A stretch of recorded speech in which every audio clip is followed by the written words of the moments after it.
ये हैं बदलो की नशरियात। बदलो की नशरियात में खुशामदीद। आप देख रहे हैं प्रोग्राम बयानिया और मैं हूं मोहम्मद शहबाज मियां। नाजरीन, बात करेंगे सूबा बलोचिस्तान की, जहां वज़ीर आला जाम कमाल के खिलाफ हिज़्ब इख्तलाफ की तरफ से जो है वो अदम एतमाद की तहरीक पेश कर दी गई है। अदम एतमाद की जो के हवाले से तहरीक पेश की गई है, ये किस तरह कामयाब होगी और अपोजिशन किस तरह इसको देखती है कि क्या कैसे कामयाब कर सकेंगे, इसी हवाले से हम गुफ्तगू करेंगे सीनियर तज्ज़ियाकार जनाब इम्तियाज़ आलम साहब और Pakistan federal union of journalist के सदर और सीनियर सहाफ़ी जिनका ताल्लुक कोयटा बलोचिस्तान से है, शहजादा जुल्फ़कार साहब भी हमारे साथ स्टूडियो में मौजूद है। सबसे पहले शहजादा जुल्फ़कार साहब, आपसे ही जानेंगे कि ये 2018 के इलेक्शन में बाप जो नामी एक पार्टी बनी थी और उसने कामयाबी हासिल की और फिर गवर्नमेंट बनाई और उसके बाद फिर स्पीकर के खिलाफ तहरीक आती है और वो कामयाब हो जाती है अदम एतमाद की। अब वज़ीर आला के खिलाफ आ रही है, तो क्या बाप के अंदर टूट फूट का शिकार है? ज़रा और थोड़ा नंबर के हवाले से हमें बताइएगा कि कितने नंबर चाहिए होंगे अपोजिशन को ये तहरीक कामयाब करवाने में? देखिए, नंबर तो चाहिए होंगे 33 आउट ऑफ 65। गवर्नमेंट के पास अपोजिशन के पहले ले लें, गवर्नमेंट का बड़ा आसान हो जाएगा लोगों को बताना।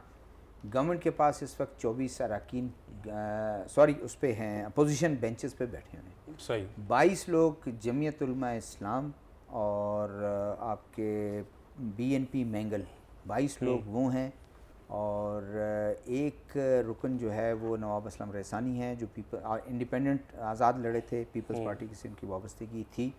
और दूसरे सरदार सनाउल्लाह ज़हरी साहब जो हैं नून के टिकट पे वो कामयाब हुए थे, फिर उन्होंने छोड़ दी, अभी वो पीपल्स पार्टी में शामिल हो गए। ये हो गए 22। बाकी रेस्ट जो है अगर आप उनको देख लें तो उसमें 41 गालिबन वो दावा इनका ये है कि 41 लोग हमारे साथ हैं। पिछली तहरीक और इस तहरीक में देखें बड़ा फ़र्क है कि पिछली तहरीक ये थी कि स्पीकर ने शुरू की थी, उसके साथ उन्होंने ख़ुद गवर्नमेंट के ही लोग थे, उसी पार्टी के लोग थे जिन्होंने मेजॉरिटी जिन्होंने दस्तखत किए थे। इस दफ़ा गवर्नमेंट का बंदा कोई नहीं है, अपोजिशन के 16 अरकान हैं और शायद वो टेस्ट करना चाहते हैं। ज़रूर इसमें लोग नाराज़ हैं। अकबर आस्कानी साहब हैं बाप पार्टी के, वो नाराज़ हैं, उनका शायद उनके कहने पर उनका सेक्रेटरी चेंज नहीं किया।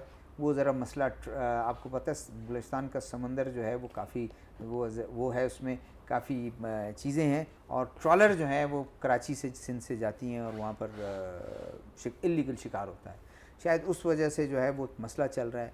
सरदार साले बोतानी साहब उनकी CM के ही हल्के से हैं, यानी कौमी असम्बली का उसमें शामिल हैं। वो लोकल बॉडीज़ के उनके भी कोई मसाइल इस तरह हुए कि जिस पे उन्होंने महकमा चेंज कर दिया गया, उन्होंने इस्तीफ़ा दे दिया। सरदार यार मोहम्मद रिंद पर नाराज़ थे, ये 2 अभी तक नाराज़ हैं और स्पीकर साहब, ये 3 लोग वाज़े तौर पर नाराज़ हैं। बाकी छुप के नाराज़ होने वाले कौन है कौन नहीं है वो भी कुछ दिनों में पता चल जाएगा। सरदार यार मोहम्मद रिंद साहब जो पार्लिमानी ग्रुप है PTI के, उसके सरबराह हैं, वो उन्होंने इस्तीफ़ा दे दिया था। बाद में उनकी पार्टी ने, वज़ीर आज़म ने, सदर साहब ने, सब ने कहा कि छोड़ दो इसको, आप जाएं। वज़ीर आला भी नहीं गए और ग्रुप उन्होंने भेजा। एक दफ़ा उन्होंने कहा मैं सोचूंगा, दूसरी दफ़ा ग्रुप को कहा आ जाएं, वो चले गए। उन्होंने मना लिया, प्रेस कॉन्फ्रेंस करके उन्होंने कहा छोटी मोटी गलतियाँ होती हैं सबसे, कोई मसला नहीं, मेरे 1-2 छोटे मुतालबा आते हैं, स्कीमात मेरी बंद थी, वो हो गया, गो थ्रू हो गया। अब जाके उन्होंने दफ्तर में बैठ के तस्वीरें भी खिंचवाई कि वो वापस वो हो गए। चले ज़रूर ऐसा होगा। आपको पता है एक बात कि इस्टेब्लिशमेंट का बड़ा रोल होता है हमारे उसमें बलूचिस्तान में।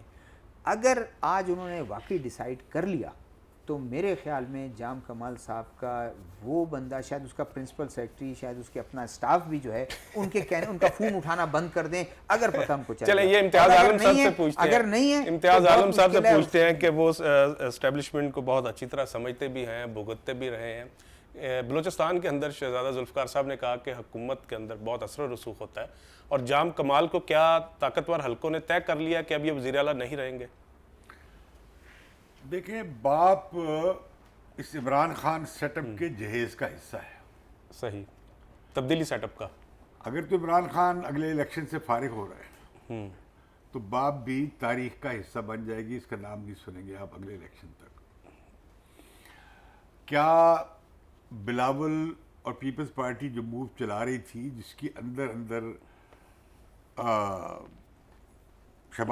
शरीफ साहब भी हामी हैं, लेकिन अभी तक उन्होंने कदम उठाया नहीं है।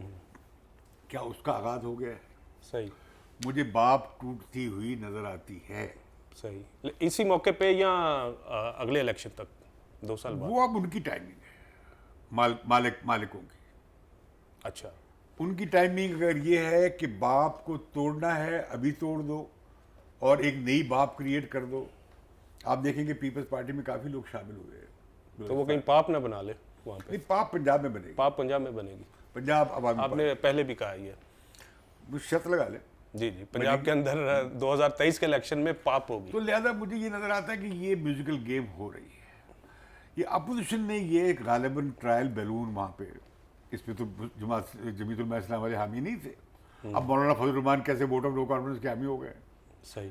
अब वहाँ पे जो बाकी पार्टियां जो थी वो कुछ कैसे हामी हो गई हैं, क्योंकि मौलाना फजल रहमान ये कह रहे थे कि भाई हम तो अदम इत्तेमाद का वोट ला के अपनी हुकूमत बना के इस्टेब्लिशमेंट के उसी सांचे का हिस्सा नहीं बनना चाहते। तो मैं समझता हूँ कि ये अब मुमकिन है ये बेबस की रागनी हो, ये बैकफायर कर जाए। ये भी है कि ये जो सारे मिसालें दे रहे थे, हर एक के छोटे छोटे मफादात हैं। कोई हल्के का मफाद है, कोई फंडिंग का मफाद है, कोई ठेके का मफाद है, कोई वजारत का मफाद है, कोई सेक्रेटरी का मफाद है। तो मैं समझता हूँ कि बलूचिस्तान को अदम इस्तेकाम का शिकार तो नहीं करेंगे अफगानिस्तान की जो मौजूदा सूरत हाल है। सही।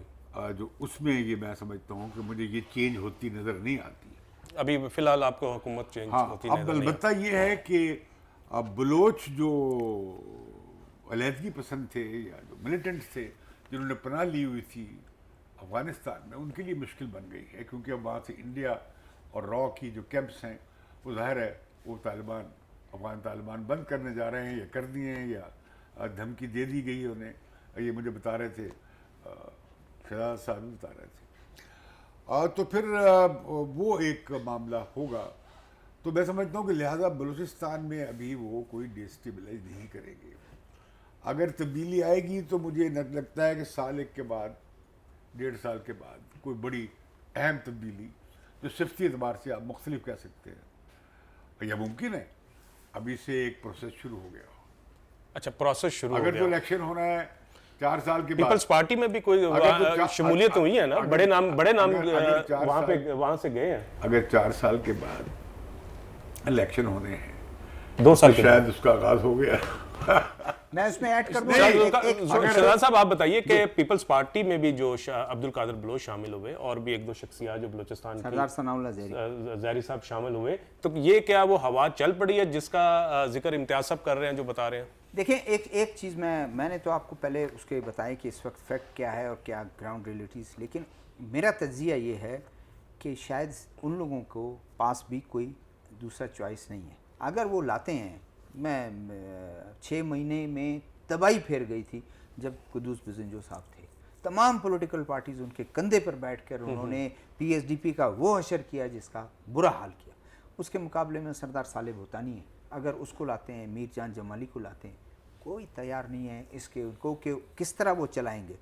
जाम कमाल साहब इसलिए वो थे कि उनको पता था, वो जो भी बात कहते थे वो कहते थे जाके उनसे पूछ लो।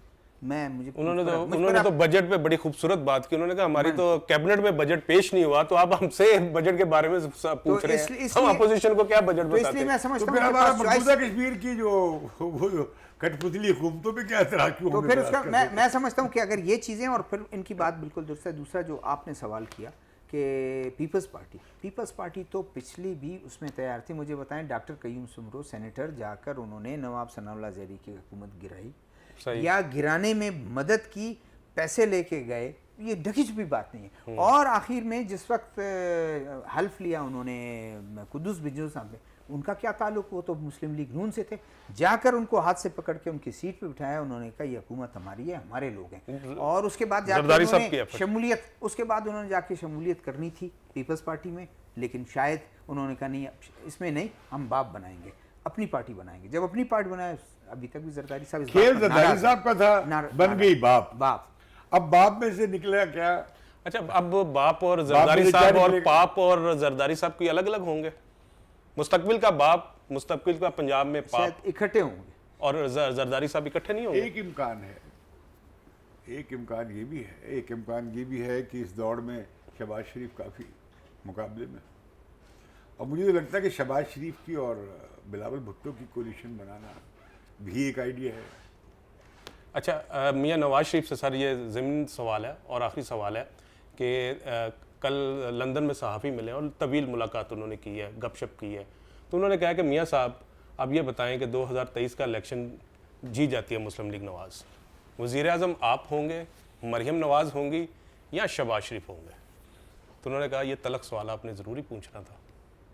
उन्होंने कहा कि ये वक्त आने पे, अभी वक्त आने पे तय होगा। सही, तो मतलब ये शहबाज शरीफ को उन्होंने मैंडेट रोक लिया है, मैंडेट नहीं रोक दिया। लिया। चलें, बहुत शुक्रिया इम्तियाज़ आलम साहब आपका और शहजादा जुल्फ़िकार साहब आपका ख़ुसूसी शुक्रिया कि आप तशरीफ़ लाए। नाज़रीन, ये था हमारा आज का प्रोग्राम बयानिया।